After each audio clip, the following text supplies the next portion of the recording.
What's up, Bears fans? Welcome into Bears Now by Chat Sports. Happy Monday. Happy bye week coming to an end. And speaking of which, the stretch run is here as the Bears have 4 games left in the season. And on today's show, I'm going to take a look at 5 things to still watch out for these final 4 games, even though obviously the Bears aren't going to make the playoffs, etc. You look at the remaining schedule here, some tests, obviously. Philadelphia and Buffalo coming to Soldier Field the next couple of weeks, at Detroit and then Minnesota at home. So obviously you look at that schedule and you're probably going to be underdogs in all 4 games. But what I will say is, for some of you thinking, I'll just tune in the offseason, there's not much to watch for at this point, I disagree with that. I think there's a lot of value in these games. This is not like last year where you had a sitting duck as a head coach in Matt Nagy and you knew he was going to get fired and Pace was going to get fired in the final few games.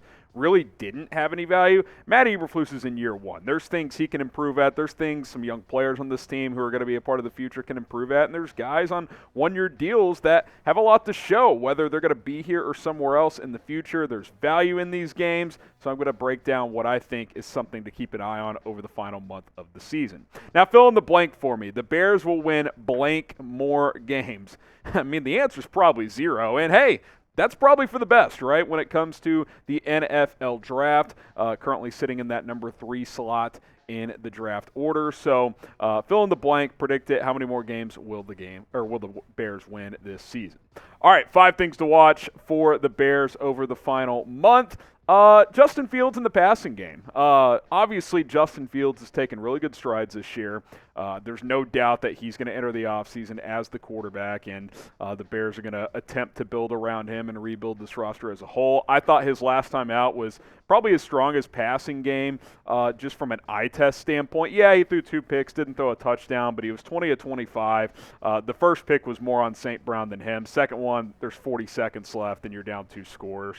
I'm not going to completely excuse that one, but, quarterbacks tend to kind of force it in that situation, trying to score quickly there. But he looked very comfortable. At 20 of 25, that's a good day for any quarterback in the NFL. Looked great his last time out, stayed in the pocket, delivered the football against what was the number 4 ranked passing defense at the time in the NFL. Because remember, going into that game, all the talk was, run the ball, run the ball, run the ball. Green Bay just gave up 360 rushing yards to the Philadelphia Eagles the week before. But the Bears were able to throw the ball consistently, and hopefully that continues with Justin Fields.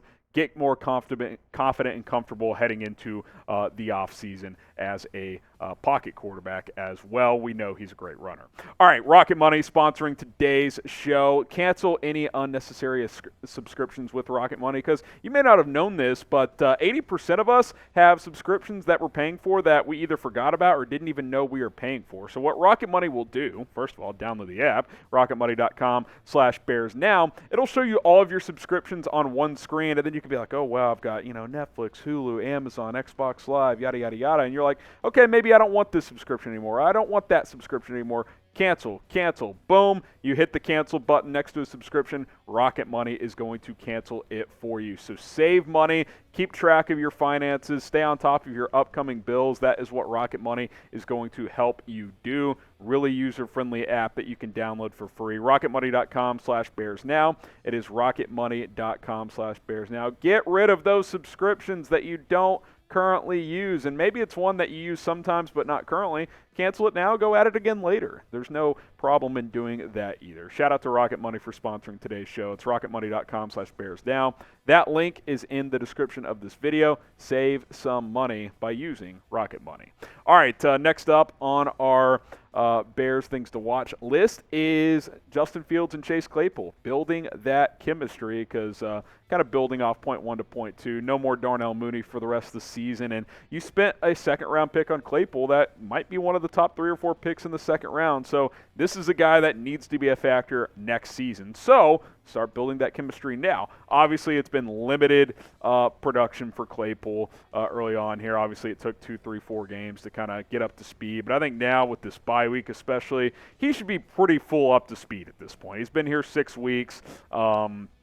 He should know the playbook, at least 90% of it or so at this point. I get it takes time, but I think over the final month, I don't want to say force feed Claypool, but you should be giving him a lot of targets. I mean, 8+ targets a game is what I would like to see for Claypool with Darnell Mooney out. That needs to be a priority because we know for a fact that Claypool is going to be here next year. So is Darnell Mooney. Mooney's hurt. He's not playing again this year. So Claypool, he needs to be the guy that you lean on down the stretch, and a guy that starts to build chemistry with your quarterback in Justin Fields. Now let's just revisit the Chase Claypool trade, second-round pick, which is, again, got to be like 33rd, 34th pick, something like that, for Chase Claypool. Grade the pick so far, A, B, C, D, or F.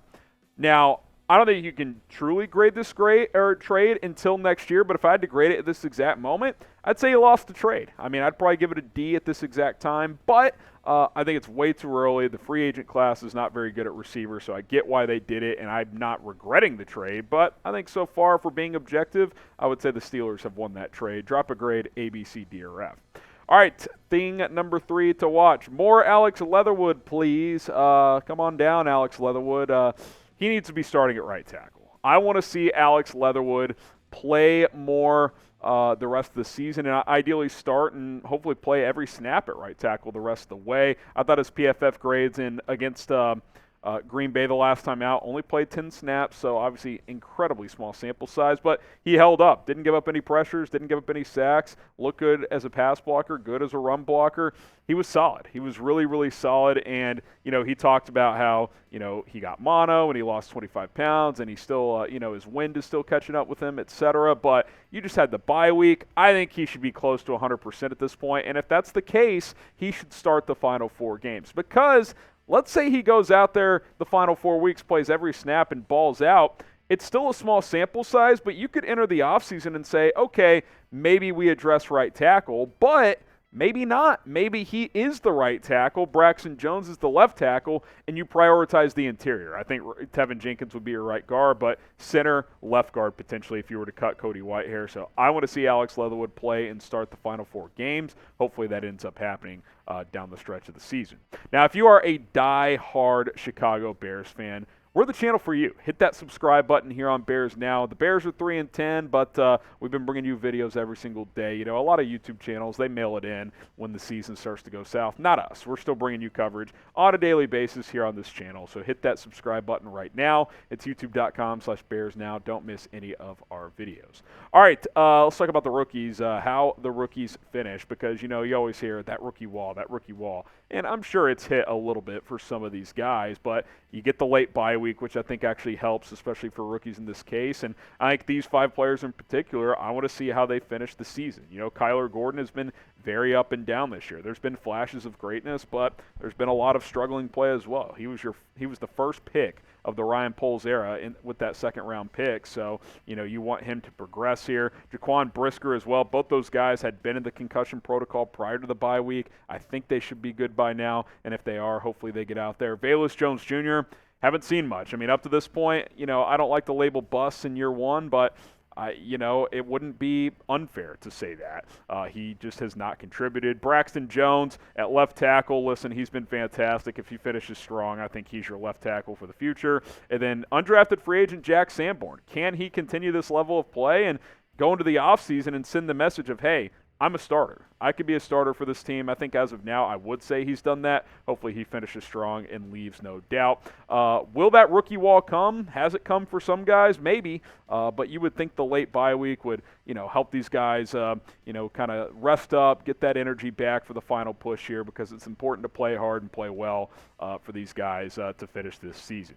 Now, who do you guys think has been the Bears' best rookie? I think it's pretty clearly one of 2 players. I would say it's either Jaquan Brisker or Alex Leatherwood, or not Alex Leatherwood, excuse me, Braxton Jones. Sorry about that. I think you could argue it's Jones as a 5th-round pick out of Southern Utah, starting at left tackle and playing well. It's either him or Brisker. Let me know what you guys think in the comments section. All right, final one here. Players entering free agency. So, guys who are on the final year of their deal or signed 1-year deals, they got a lot to prove, right? When you're in the midst of a losing season and you're a player on a 1-year deal, in the back of your mind, you're thinking, man, I could be fighting for my career, right? Not only for a chance to play here potentially, but for other teams as well. So I look at these 10 players in particular as guys of, hey, like, they need to finish strong. And, appeal to Eberflus and Poles, like, hey, like I'm a guy worth bringing back, or at least putting a good tape out there for other teams to go out and sign. I mean, obviously the big one's David Montgomery. That's going to be the big decision this offseason. Do you bring him back? Do you let him go? Is he a franchise tag candidate? We'll find out all of that. Trio of receivers that I'm monitoring: N'Keal Harry, Byron Pringle, Equinemius St. Brown. I don't think any of those guys are candidates to be a top 3 receiver, but I think there's a good chance 1 or 2 of those guys come back and round out your wide receiver room. So I want to see those guys finish strong, especially N'Keal Harry. That's a guy I'm monitoring closely. Kari Blasingame at fullback. Earlier in the year, he was utilized more than he has been late. You'd like to see him, be involved and be a factor in this running game. Nick Morrow, Matt Adams at linebacker, or do you bring back one of these guys? Maybe you pick one depending on price tag and who plays better down the stretch. Armon Watts is a guy that I probably would like to bring back depending on how he finishes. Mike Pinnell, more of an older veteran, we'll see there. Then DHC, DeAndre Houston Carson, a core special teamer. I think he's a guy you'd like to bring back as well, but getting older could depend how he plays down the stretch. But the point of this is Ryan Poles. Obviously, there's going to be a lot of new faces here next year, but there's probably going to be at least a few guys that he needs to decide to bring back. Because remember, in the offseason, it's a 90-man roster, so at least some of these guys are going to be back at least for training camp, right? Maybe some of those guys like the Dante Pettises of the world who may not make the 53, but Poles, Flus, they got to evaluate this roster and say, hey, David Montgomery, check. We would like to bring him back, etc. So we'll see what happens, but I think these guys on one-year deals are entering the final year of their on the final year of their current contract, have a lot to prove, something to monitor as well. So there you go. 5 things to watch over the final month of the season. Name a free agent that the Bears should re-sign. I just listed out 10 of them. Who would you like to bring back? Obviously, I know a lot of you guys would like to bring back David Montgomery, but maybe you think it's someone else, N'Keal Harry, Kari Blasingame, whoever. Let me know who you would like to see the Bears bring back, and you can list multiple names in the comments down there as well. All right, that's going to do it for Monday's video. Appreciate you guys tuning in. I'm Harrison Graham. If no major news drops later today, I will be back live tomorrow, Tuesday, 4 o'clock Eastern, 3 o'clock Central Time. Every Tuesday we go live, so be sure to subscribe and turn on your notifications for that, and we will see you then here at Bears Now.